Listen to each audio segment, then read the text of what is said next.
Assalamualaikum warahmatullahi wabarakatuh. Perkenalkan, saya Sutrisno, selaku dosen program studi keperawatan Fakultas Sains, Teknologi, dan Kesehatan Universitas Said Surakarta. Pada kesempatan ini saya akan menyampaikan tentang mata kuliah yang saya ambil sesuai dengan bidang keahlian saya, yaitu keperawatan gawat darurat. Mata kuliah ini memiliki bobot 4 SKS dan terbagi menjadi 3 SKS mata kuliah yang dilaksanakan dengan perkuliahan atau teori, kemudian 1 SKS dilakukan dengan latihan keterampilan atau skill atau praktikum di ruang laboratorium. Keperawatan gawat darurat merupakan mata kuliah yang wajib ya, dan harus diikuti oleh mahasiswa pada semester 6, di mana mata kuliah ini dilaksanakan dalam 16 kali pertemuan. 14 kali pertemuan itu tatap muka di kelas untuk pembelajaran, kemudian 2 kali pertemuan yaitu untuk ujian tengah semester dan ujian akhir semester. Mata kuliah ini membahas tentang konsep dan perencanaan asuhan perawatan yang etis, legal, dan peka budaya pada klien yang mempunyai masalah aktual maupun risiko yang terjadi secara mendadak atau tidak dapat diperkirakan tanpa atau disertai dengan kondisi lingkungan yang tidak dapat dikendalikan, serta kondisi klien yang mengalami kritis dan mengalami ancaman kehidupan. Perencanaan asuhan keperawatan gawat darurat dikembangkan sedemikian rupa sehingga diharapkan mampu mencegah atau mengurangi kematian atau kecacatan yang mungkin terjadi pada klien. Pada akhir semester, mahasiswa juga akan dibekali dengan praktikum yang berfokus untuk melatih keterampilan mahasiswa dalam melakukan tindakan-tindakan keperawatan yang berkaitan dengan keperawatan gawat darurat, tak lain cardiopulmonary resuscitation atau CPR, kemudian airway management, elektrokardiogram atau EKG, dan juga keterampilan transportasi evakuasi. Adapun capaian pembelajaran lulusan atau CPL yang dibebankan pada mata kuliah ini antara lain CPL 1, mengerti dan mampu mengaplikasikan teknologi keperawatan, pengembangan sains dan praktek klinis keperawatan dengan memperhatikan nilai-nilai humaniora berdasarkan kaidah, tata cara, dan etika ilmiah dalam pemberian asuhan keperawatan. CPL yang kedua, mengerti dan mampu memberikan asuhan keperawatan profesional dalam tatanan klinik maupun komunitas, serta mampu melakukan edukasi kesehatan pada klien dan keluarganya, melakukan inovasi dan berwirausaha dalam bidang ilmu dan teknologi keperawatan. CPL yang ketiga, mampu mengaplikasikan ilmu dan teknologi keperawatan dalam keadaan darurat keperawatan. Sedangkan capaian pembelajaran mata kuliah atau CPMK pada mata kuliah ini yaitu yang pertama, CPMK 1, mahasiswa mampu menjelaskan filosofi, konsep holistik, serta isu end of life dalam proses keperawatan gawat darurat. CPMK 2, mahasiswa mampu mengimplementasikan proses keperawatan pada pasien di area keperawatan gawat darurat. CPMK 3, mahasiswa mampu melaksanakan asuhan keperawatan dengan kasus gawatan, kedaruratan berbagai sistem tubuh. CPMK 4, mahasiswa mampu mengaitkan hasil-hasil penelitian ke dalam asuhan keperawatan gawat daruratan. Sedangkan CPMK 5, yaitu mahasiswa mampu menguraikan fungsi advokasi dan komunikasi pada kasus kegawat daruratan karena gangguan berbagai sistem tubuh manusia. Adapun sistem pembelajaran yang saya lakukan di kelas ini antara lain student center learning, small group discussion, experience learning dengan belajar di laboratorium. Metode evaluasi yang saya gunakan dalam kelas ini yaitu ada 2. Yang pertama adalah evaluasi formatif yang biasanya saya laksanakan setelah akhir kuliah ya, tiap minggu. Kemudian yang kedua adalah evaluasi sumatif yang dilakukan 2 kali yaitu di tengah semester dan di akhir semester, di mana masing-masing dari evaluasi sumatif di tengah semester dan akhir semester itu memiliki persentase 30%. Berikut adalah video pembelajaran mata kuliah keperawatan gawat darurat pada minggu yang ketiga, yaitu dengan materi initial assessment pada pasien. Assalamualaikum warahmatullahi wabarakatuh. Waalaikumsalam warahmatullahi wabarakatuh. Selamat pagi semuanya. Alhamdulillah. Luar biasa. Yes. Baik, kita ketemu lagi di keperawatan gawat darurat ya. Jadi hari ini adalah pertemuan kita yang ketiga. Kalau minggu yang lalu kita sudah diskusi tentang legal etik keperawatan gawat darurat. Untuk hari ini kita akan lanjutkan dengan ya, initial assessment for emergency patient. Jadi initial assessment untuk pasien-pasien emergency atau pasien gawat darurat ya. Oke, baik, sebelum kita lanjut ke materi hari ini ya, saya akan sedikit evaluasi dari materi yang kemarin tentang legal etik perawatan gawat darurat. Kemarin teman-teman sudah diskusi bersama ya dengan kita. Hari ini coba saya akan berikan simulasi kasus ya.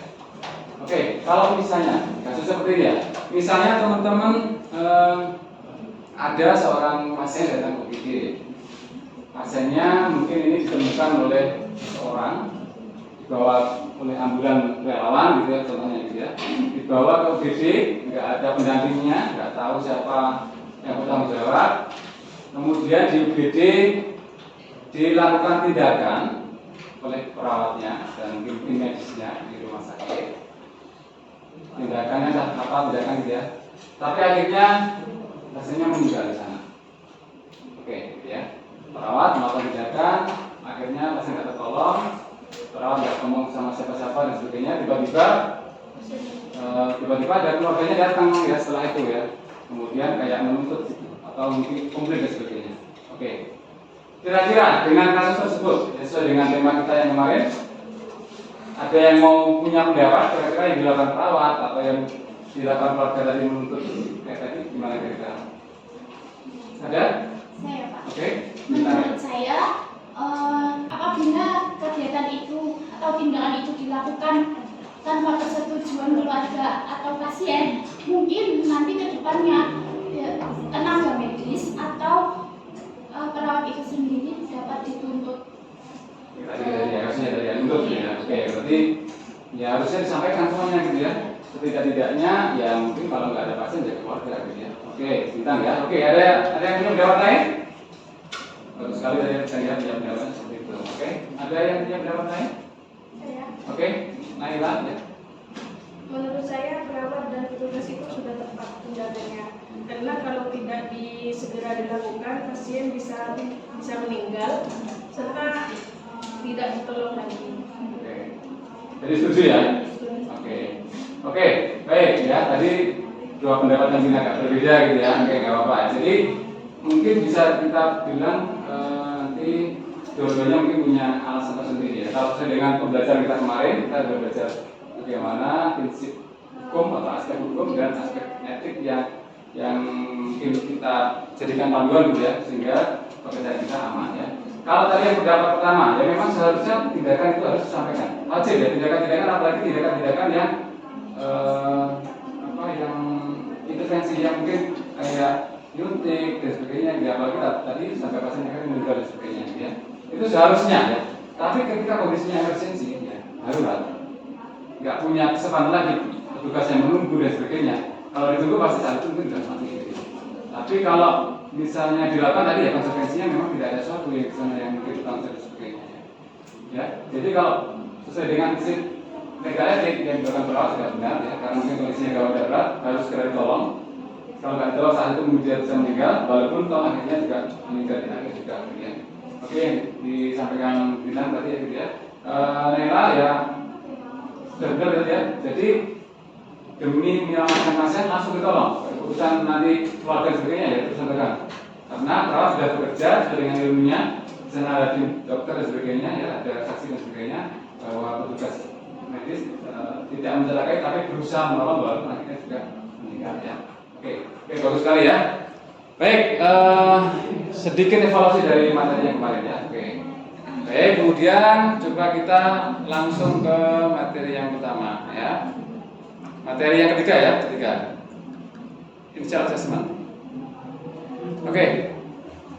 Penanganan terhadap pasien dengan luka serius ya, kalau kita mau pasien-pasien gawat bisa korban kecelakaan atau mungkin serangan dan sebagainya gitu ya.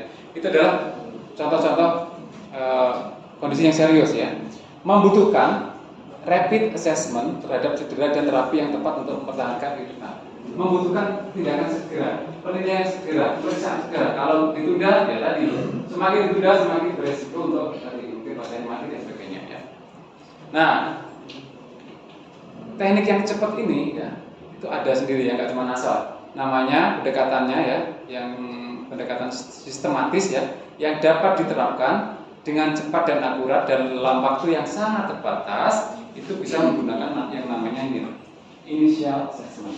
Kalau dari bahasa kira-kira apa artinya initial assessment? Apa? Initial itu apa? Awal ya. Awal assessment apa? Penilaian ya, pengkajian ya. Penilaian atau pengkajian di paling awal ketika kita mungkin menemukan korban dengan kondisi gawat darurat ya. Baik, ada beberapa hal yang akan kita pelajari pada pertemuan ini. Yang pertama yaitu tentang elemen-elemen yang ada di dalam initial assessment. Jadi dalam pertemuan ini kita akan membahas secara penuh dari awal sampai akhir tentang initial assessment itu apa, komponen-komponennya apa yang perlu kita pelajari di sana ya. Yang pertama adalah persiapan, yang kedua adalah triase ya. Kemudian ada yang namanya primary survey atau primary survey atau survei primer ya. Kemudian ada tindakan resusitasi. Kemudian ada tambahan terhadap primary survey dan resusitasi. Kemudian secondary survey, tambahan terhadap secondary survey, dan kemudian reevaluasi yang berkesinambungan. Baik, kita ke poin yang pertama atau persiapan. Dalam elemen initial assessment yang paling pertama adalah persiapan ya. Apa itu persiapan ya? Persiapan untuk pasien trauma terjadi pada dua setting. Jadi pasien trauma maupun trauma, kalau teman-teman lihat pasien mungkin jatuh di jalan raya karena kecelakaan dan sebagainya gitu ya. Itu berarti posisinya adalah di luar rumah sakit. Teman-teman mungkin lewat ada orang terjatuh ya, berarti melihat orang atau korban di luar rumah sakit. Jadi fase yang pertama adalah fase pra-hospital ya. Semua kejadian harus dikoordinasikan dengan dokter rumah sakit penerima. Misalnya kira-kira kita mau nolong teman kita yang mungkin ada musibah gitu ya. Harus dikomunikasikan dengan kira-kira mau dibawa ke Muwardi misalnya, atau dibawa ke rumah sakit PKU misalnya. Harus dikomunikasikan ya, harus disiapkan, harus dikomunikasikan, harus hubungi dulu, jangan tiba-tiba langsung ke rumah sakit ya. Kedua, selama fase rumah sakit. Jadi fase di luar rumah sakit dan fase di dalam rumah sakit. Kalau sudah di rumah sakit itu ya kita sudah bisa menyakin ya, mungkin timnya, APD-nya, kemungkinan peralatan-peralatan yang dibutuhkan apa ya. Kalau cuma satu nggak apa-apa pasiennya, rumah sakit pasti siap. Tapi kalau ternyata ada dua atau tiga ya, itu harus dikoordinasikan, harus dikomunikasikan ya. Oke, itu yang persiapan. Yang kedua adalah triase. Teman-teman sudah pernah membaca tentang triase? Sudah? Apa? Triase apa? Ada yang tahu nggak? Triase. Ya, triase itu dari bahasa Latin ya, triase. Triase itu memilih artinya, memilih atau memilah. Memilih atau memilah. Apa yang dipilih? Apa yang dipilah? Yang dipilih adalah pasien-pasien kita ya. Ya kalau misalnya ada pasien datang ke UGD kan nggak mungkin semua langsung dilayani kan. Mana yang gawat dulu, mana yang perlu penanganan dulu, mana yang harus diprioritaskan dulu, dan mana yang mungkin ditunda dulu, turun dulu, sebagainya gitu ya. Oke, ini pemilihan pasien berdasarkan kebutuhan mereka akan pengobatan. Yang prioritas didahulukan, yang prioritas disuruh nunggu ya. Oke, jadi untuk triase sendiri ada dua kasus. Yang pertama adalah namanya multi casualties. Yang pertama multi casualties, yang kedua adalah mass casualties. Ya, bedanya apa sama yang tadi? Mass casualties tadi korbannya banyak. Korbannya banyak, nggak bisa 5 orang sama ya. Tapi tenaganya cuma 2 orang atau 3 orang, kondisinya parah-parah gitu ya. Alat-alatnya yang dibawa cuma sedikit, sehingga dari sana pasti petugas bingung mana yang akan dipilih. Yang dipilih adalah kondisi kayak gitu adalah kondisi yang ringan. Yang kemungkinan hidupnya lebih tinggi itu adalah yang akan dibantu dulu. Karena apa tadi? Keterbatasan tadi. Dengan kondisi yang paling ringan dan penggunaan alat yang paling sederhana. Karena terbatas alatnya. Kalau kita fokus ke satu orang, kita handle terus ini, yang lainnya kondisinya menangan aja, kondisi nggak terlalu gawat tadi nanti malah bisa mati. Korbannya semakin banyak. Jadi mending selamatkan dulu yang kemungkinan selamatnya lebih besar. Sebanyak-banyaknya yang akan kita selamatkan. Ya kalau cuma 5 orang sedikit. Ternyata korbannya ada 30 orang, timnya cuma 5 orang. Bisa gitu ya. Kan nggak mampu. Misalnya gitu ya. Itu kondisinya masih kronis ya. Oke, yang selanjutnya adalah primary survey. Primary survey atau survei primer itu yang akan kita lakukan adalah yang pertama adalah melakukan penilaian RW atau jalan nafas ya. Kemudian breathing, sirkulasi, disability itu menilai tingkat kesadaran pasien ya. Kemudian exposure menilai seluruh kondisi badan pasien, ada trauma atau cedera dan sebagainya. Penjelasannya akan kita bahas setelah ini ya. Oke, RW maintenance with cervical spine correction ya. Jadi RW maintenance selalu diikuti oleh yang namanya cervical spine correction. Kenapa kalian?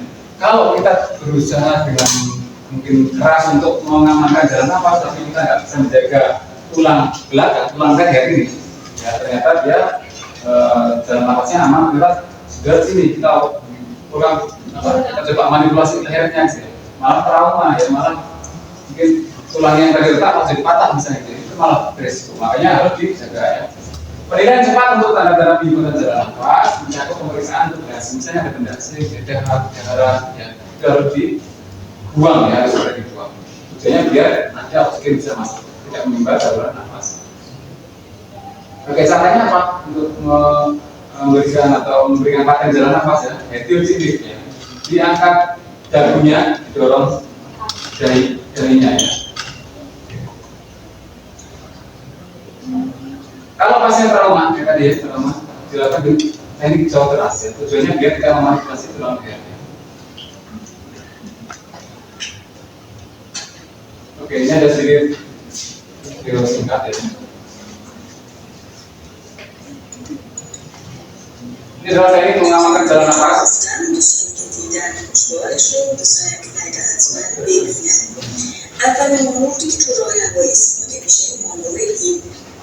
تیمچینی هستش همونی که طبق فیلم دارید میبینید سر رو به عقب اکسنت میکنید و چانه رو سمت بالا میارید و همین کار باعث میشه که موضوعهای گردن حرکت کنند و یک بدی داره برای کسی که آسیب گردن داره برای همین جایگزین روش کردیم مانورتون ترانس است برای کسی که آسیب‌های گردن داره Bagian juga adalah perawan dari jauh dengan cara ini jauh mengangkat tangannya. Kalau dia angkat tangannya, dia akan berjalan nafas tapi tidak memanipulasi tulang lehernya. مانور بعدی مانور لارسون هست که همونی جانتاسی و بینایی شدید جذب Oke, mungkin kalau untuk ada pertanyaan ya, bisa ada yang mau bertanyakan bingung, nggak usah nunggu sampai selesai, bisa langsung bertanyakan ya. وقتی یک بدی دردناک هست همونطوری که ممکن Oke, ya. Kalau misalnya ada jembatan bisa dibuat. Ada yang mau tanya? Ya, silakan. Ya. Setelah saat melakukan pengajian, kalau tiba-tiba pasien tidak sadar, apa yang dilakukan? Saat proses tadi ya, saat kita menilai jalan nafasnya dan sebagainya, tiba-tiba pasiennya melek, tidak jatuh, pingsan ya. Apa yang kita lakukan? Tentu pengkajian kita stop dulu. Yang dilakukan adalah tadi ada beberapa step dalam initial assessment, salah satu adalah tindakan resusitasi namanya. Nanti akan kita bahas lebih lanjut lagi ya. Jadi kita hentikan dulu proses pengkajiannya, kita langsung berikan pertolongan basic pada korban tersebut. Ya, nanti akan kita bahas lebih lanjut setelah ini ya. Jadi akan kita stop assessmentnya, kita lanjutkan dengan pertolongan basic pada korban. Oke. Ada lagi? Untuk saya lanjutkan? Tidak? Tidak ada? Oke. Ya, kita gunakan alat ya untuk atensi jalan nafas ya, namanya orofaring AEB. Seperti ini, ya cukup dari telinga sampai ke mulut, rasanya. Atau dengan NPA, masuk faring AEB, kalau kira-kira sini tidak memungkinkan, sangat parah ya, dimasukkan ke hidung ya, sampai ke saluran nafasnya ya, untuk akses oksigennya. Atau pakai ini LMA itu kali yang Mas Henry.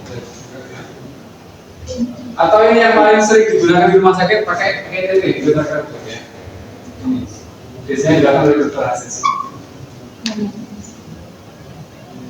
Bisa juga kontrol ya salah satunya ya, dipertahankan ya, bukan bahunya ditahan biar tidak garingan kepalanya ya, untuk mempertahankan pola vertikal.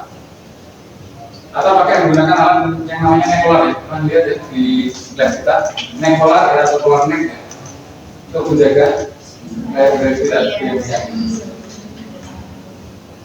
Oke, tadi di representasi yang pertama adalah RB, yang kedua adalah breathing ya, pernapasan ya, dicek nafasnya, saturasi oksigennya, nafasnya gimana, cepat atau enggak, nyangka atau enggak, ada suara nafasnya enggak ya, itu semua dipastikan. Kalau memang ada oksigen langsung diberikan oksigen, kalau memang pasiennya tutup ya. Oke, kemudian apa yang bisa diberikan ya? Ini kalau zaman dulu yang bisa memberikan oksigen motor sekarang sudah tidak dianjurkan lagi ya. Atau stoma ya. Yang paling aman yang menggunakan namanya BVM ya, Bepal Mas.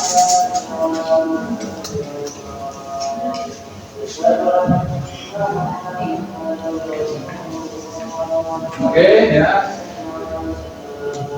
Yang selanjutnya yang dari primary surgery adalah sirkulasi ya, C sirkulasi. Kalau dalam sirkulasi yang perlu kita perhatikan adalah tentang bagaimana darah itu bisa mengalir ke tubuh kita ya. Kita cek apa yang kira-kira berhubungan sirkulasi. Adanya perdarahan, ada perdarahan enggak? Ya. Nadinya gimana? Tekanan darahnya gimana? Kita cek semuanya. Kalau tensinya turun, ya kemudian ada perdarahan berat, harus kita langsung dilakukan pertolongan perdarahan. Ya. Misalnya ada bocor kepalanya, langsung harus dilakukan belokan di sana. Tidak boleh ditunda. Ya, yang perlu diperhatikan di tingkat kesadaran, ada warna kulit, nadi, ada perdarahan yang terlihat atau tidak. Kemudian yang ketiga adalah disability, tingkat kesadarannya. Tingkat kesadaran pasiennya gimana? Pasiennya sadar penuh atau enggak? Pasiennya tidur terus, kalau dicubit baru melek, baru bangun ya. Itu adalah tingkat kesadaran ya. Bisa menggunakan penilaian kualitatif atau kuantitatif. Kualitatif ini ya, alert, verbal response, atau respon to pain dan tidak respon. Yang kuantitatif bisa menggunakan yang namanya DCS ya, sudah pernah ya, DCS plus scale ya. Itu totalnya ada skornya ada 15 ya, kalau 15 berarti sadar semuanya kayak kita kayak sadar ya. Nanti bisa dibaca ulang ya. Oke. Selanjutnya yang E adalah exposure ya. Kita lihat semuanya. Kalau tadi mungkin korban kecelakaan ya, kita mungkin perlu di geser ya, digulingkan atau di roll dia dilihat ternyata ada lukanya di belakang ada di belakang ya. Pertama ketika di exposure ya. Dan pertahanan pasti tidak mengalami hipotermia. Nah, ini tadi ke pertanyaannya seperti tadi ya. Ketika saat kita melakukan penilaian tiba-tiba pasien kolaps, apa yang dilakukan? Yang dilakukan adalah tindakan resusitasi. Kita langsung fokus ke bagaimana bisa melakukan bantuan hidup dasar pada korban tersebut. Bantuan hidup dasar yang pertama ya mengamankan jalan nafasnya, memberikan kompresi, ya memberikan breathing dan sebagainya. Itu adalah pertolongan basic life support. Nanti akan kita pelajari di sesi praktikum ya. Nanti ada sesi praktikum atau SKS di belajar ya. Oke, ada yang mau tanya? Tidak. Oke, Mas Abadi ya, silakan. Jika kondisi pasien gawat dan saat itu berada di luar rumah sakit, Ya. apa yang dilakukan yang paling tepat dilakukan? Segera membawa ke rumah sakit atau menolong dulu di lokasi kejadian. Oke. Oke, kalau kita menemukan atau mungkin kita menolong orang kondisinya gawat ya, di luar rumah sakit, apa yang perlu kita lakukan? Yang paling tepat apa? Ditolong dulu atau langsung dibawa kabur ke rumah sakit? Ya. Oke. Oke ya. Kalau tadi misalnya kita menemukan korban ya dengan kondisi yang berat ya, idealnya kalau kita bisa nolong kita tolong dulu. Karena apa? Kalau dibawa ke rumah sakit, pasti matinya di ambulan atau di mobil, jelas ya. Karena apa? Kalau kondisi tadi misalnya cuma ada jalan nafas, kita biarin langsung angkut ke rumah sakit, pasti sudah mati. Kalau kita mampu, ya kita tolong dulu. Tolong tadi mungkin dengan tadi ya ABC, cuma cek dulu ya, dengan melakukan basic life support ya. Kalau memang sekiranya kita mampu ya, tapi kalau kita nggak mampu ya, sambil kita minta tolong orang yang bisa, mungkin sambil panggilan muda dan sebagainya, ya itu akan lebih bagus. Kira-kira. Tapi kalau sekiranya kita bisa ya, kita tolong dulu. Tadi untuk melakukan yang namanya tadi primary survey tadi. Primary survey tadi termasuk melihat napasnya gimana, udaranya gimana. Jadi kita tolong semampu kita, baru sambil tanya pertolongan. Itu ya. Kalau kita mampu ya tolong dulu, jangan langsung buru-buru dibawa ke rumah sakit. Oke, ada lagi? Saya Pak. Ya, Amel, gimana?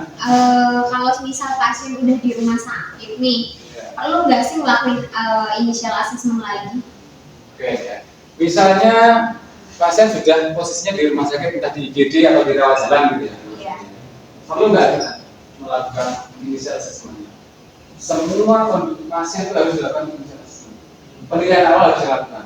Tujuannya apa tadi untuk melihat ini kondisinya memang posisi. Kondisinya ini nggak posisi nggak apa-apa ini. Gitu ya. Harus dilakukan penilaian. Penilaian tadi kan dilihat pertama ya, di triase dulu. Oh, saat dicek tensinya 80 kurang 60. Ini ngedrop, ini mau shock ini orang ini gitu ya. Kayaknya biasa masih jalan, tapi ini kalau tensi gini, kita kejar, ternyata tensinya drop. Oh, dari tensinya udah turun. Nadinya, cek nadinya gimana, suhunya cek semuanya. Ketika kita menemukan sesuatu yang tadi yang nggak bagus ya, itu menjadi data kita saat mengasih awal, kemudian kita melakukan tindakan yang lain. Jadi kalau misalnya tadi ditemukan ini nggak bagus, mungkin perlu adanya segera dibawa ke ruang resusitasi mungkin ya. Harus segera diberikan, ternyata tensinya 80-60 karena serangan jantung dia. Harus dibawa ke ruang resusitasi untuk segera dilakukan pertolongan selanjutnya. Ya. Makanya walaupun sudah di rumah sakit tetap dilakukan penilaian apakah kondisinya anggap aja triasnya hijau yang ringan, yang kuning yang lebih berat, yang merah yang emergensi harus segera dilakukan resusitasi atau yang bahkan mungkin sudah mati dan sebagainya. Oke, itu ya Mar ya. Oke Bapak, terima kasih. Oke, ada lagi yang mau ditanyakan? Cukup ya? Oke, ya, dari sedikit menyimpulkan dari awal ya bahwa initial assessment itu harus segera dilakukan ketika kita menemukan korban baik itu di luar rumah sakit maupun di rumah sakit. Tadi ada beberapa langkah yang pertama adalah persiapan, kemudian ada triase yang kita mau prioritaskan pasien mana yang memang harus kita prioritaskan, kita beri tindakan segera, kemudian melakukan primary survey. Ada tambahan dalam primary survey termasuk pemeriksaan EKG dan sebagainya ya, kemudian melakukan resusitasi kalau memang pasiennya membutuhkan resusitasi segera gitu ya. Kemudian melakukan secondary survey ya. Kemudian mungkin pertimbangan untuk di masalah yang manusia seperti itu ya. Oke, sebelum saya tutup ada masih ada lagi? Cukup? Ya? Oke, kalau cukup saya kira untuk pertemuan hari ini ya itu ya. Nanti teman-teman bisa membaca lagi ya, belajar nggak harus dari media PPT yang saya pilih, tapi bisa dari mana saja sebenarnya bisa membaca. Dan kalau misalnya ada yang di rasa bingung, nanti bisa dikomunikasikan dengan saya. Oke, saya kira itu yang saya sampaikan. Terima kasih, selamat pagi, assalamualaikum warahmatullahi wabarakatuh. Waalaikumsalam warahmatullahi wabarakatuh. Terima kasih Bapak. Ya.